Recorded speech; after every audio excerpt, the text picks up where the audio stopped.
Day 8 on the camper van build. We have the structure for the shower in, the basic structure for the shower and toilet. We kind of just mock these in. It's our toilet. Everything is built into this toilet. The water tank for the cistern, and then your waste tanks, which you can actually see on this side here. But the access point will be here on this, so the hole will be going on the van on that side for that. Shower tray then, there's a nice little lip actually in the shower tray. It goes underneath the toilet. You just have to lift the toilet up. It goes under to make sure that it's waterproof and stuff like that. But where we stopped on that was you basically have to have the water tank. We're going to have to purchase the water tank that we're going to be using, that will be going under the van, so we can work out exactly which drain to use and what way it's going to be routed. So we kind of came off that for now, and we're just getting thinking now on the seating. We're going to do a bench seat here, but going off what we kind of seen in other vans, and some caravans actually have very nice seating. So I think we were discussing there on the seating kind of plan, and I think measurements wise, depth and height and stuff like that, and what way they're built, I think we're going to go kind of more what's in the caravans. They're just so much more comfortable than what people are putting into the camper vans. So we're gonna do a box here basically on the bottom, which we're probably gonna house our water space heater here as well, because it's gonna be running on diesel and electric. So the diesel tank is only up here underneath the cab, so it'll make it easy then for routing the cables up through that. It's just a lot of thinking. Anything you go to do, you kind of think 10 spaces ahead to make sure that you're not doing something where you're gonna have to go back and rip it out and redo it then again. So we're gonna get going on that. We'll probably just time lapse this, build the frame. We'll do a similar to this. Pocket screws and glue, and it'll be bulletproof. We'll put actually some bracing into this as well, so there's no lateral movement in it.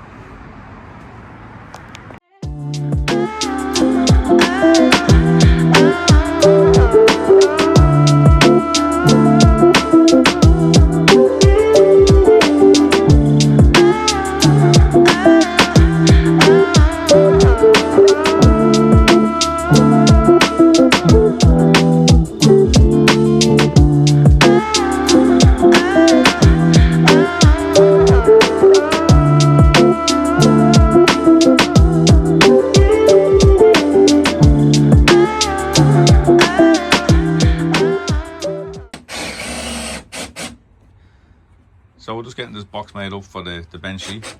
I have all the uprights ready here, all pocket holes, screws into them, all ready to go. Rory's in there then assembling them, then just putting glue onto each joint just to ensure no movement over time. When we are actually putting this box in, then we'll do the same as the shower. We'll actually put wood glue on the bottom of the frame when we screw it down to the floor, so it'll never move. It'll be bulletproof, but the pocket hole screws, they're great for this sort of project. We very rarely use them ourselves in our cabinet making and stuff, but for jobs like this, they're valuable.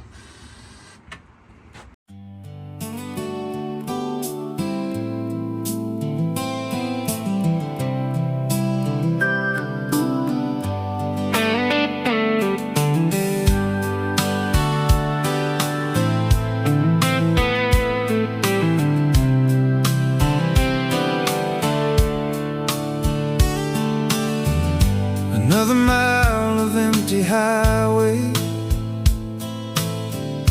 chasing that old faded line. Got the windows rolled down halfway, losing all my track. So we have this little bench seat almost complete. We're going to have the top lid here that will come down on a little piano hinge. That'll come down like that. You have the side pieces separate and the back separate then, because these are going to be little armrests, so that'll be foam coming up here wrapped in the fabric, and then the same then with the back, then this is solid here, so that'll be coming up to around there, and the same on that side. This I'll just lift this up and show you. This end here will have the Trimmer combi boiler. So it's space heater and the hot water boiler. And then this end here then we'll have a door on this, maybe it's like a flip down door, and you need to have that then as storage. But we have the flip up lid because we need access to that heater, you know, for maintenance and stuff like that over time. That's that pretty much done. We have some side panels to do for it. We're going to probably do them now of probably 9 or 12 mil ply up, kind of come up to the height of the cushion here, and then follow that contour up and around to the backrest. So we went up and got the water tanks because we couldn't figure out which drain to use. So we have the tanks, the wastewater tank and the freshwater tank underneath now, kind of figured where we need them. We're still waiting on the installation kit for them, so at least we know which one we're going to use. We also picked up the door because we needed to map out exactly where this support here was going, and this one here. So the door, they only come with 500 in the width. It's the roller door, so it's on a track on the bottom and the top. It measures 520. It tells you the opening then will be 5, so obviously 20 mil stays kind of just behind the opening this side. On this side then a little magnetic strip for when it shuts. So we're just after getting these together, so we figure we need to put another one of these in here to kind of bring us around the corner a little bit, and then we need to come up past where the toilet is going to be going, so kind of roughly in around there. So we have a piece of 500 then for the opening, so roughly in around there. So what we're going to do is we're going to pocket hole these, get these in, and then try and position that shower tray and get our wood underneath the whole circumference and get it at the right height, and then drill our drain and continue on that way. But we needed to get them few bits just to continue on. That's how we ended up going on the bench seat area. So we have them now, so we're going to continue on, get going.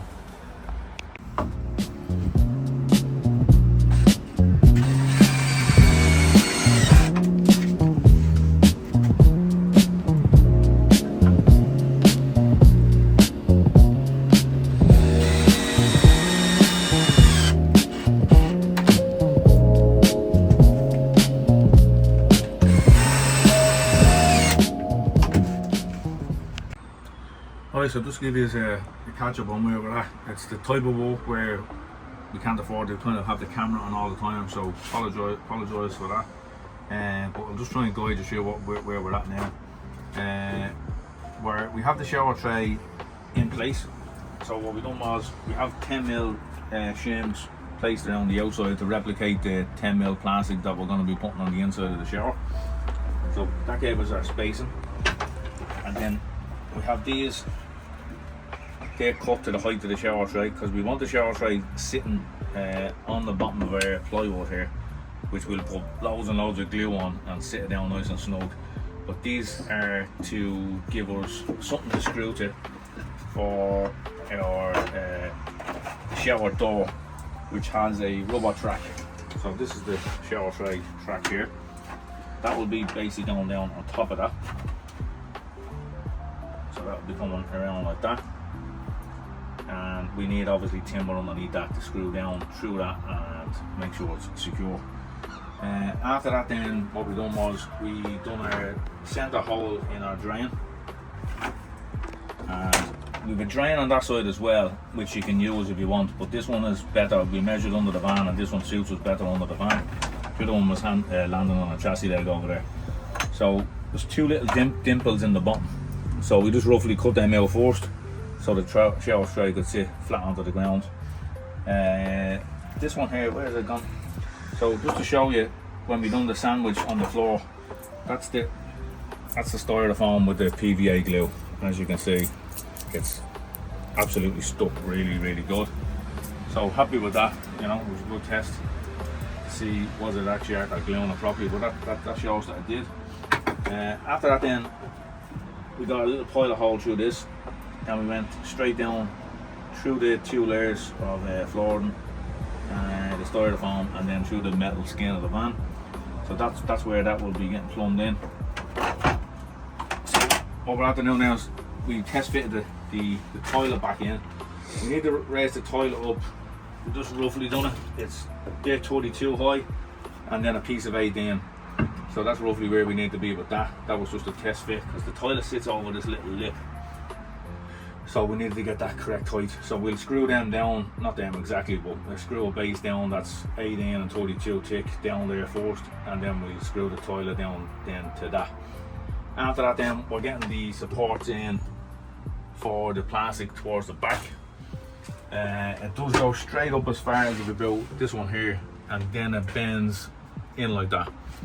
So we're thinking, we're not exactly sure what way we're going to do this, but what I was going to do was cut the back of the plastic, do a couple of relief cuts on the back, maybe go three quarters way through the plastic, and just kind of do a couple of them here, there, and just let the plastic kind of follow that curve. Might work, might not. We might end up having to buy an extra sheet and do it again, but I think we'll give it a go. After that then we came to the shower valve. So this is the shower valve we're possibly going to use. It's very similar to one that you'd use on the countertop. So basically you just cut your 30mm hole. So we'll have a backing like this. We figured in around this height here, so say we put that there like that, we'll pocket screw that in like that. We'll drill a 30mm hole through this and the plastic. We were just thinking, how would we get to the back of it to tighten it? So we figured in around this area we can get a long spanner back here. We'll probably just relieve this out here just to give us an extra bit of space, but shouldn't be too bad. I was in the motor trade, so I have kind of long spanners that should be able to get in there and then tighten this. This is the screw down for tightening it. So that goes into the top, that end, and stops, and then that, and then the metal, kind of like a horseshoe, will go onto the back of this then to lock it in place. So that's that figured. We just need to put this in. I'm gonna pocket screw that in now in a minute. That's where we're at anyway. It's the type of stuff that you can't video as we're going on, because Rory is jumping in doing things for me, testing them and stuff like that. But that's where we're at on this so far.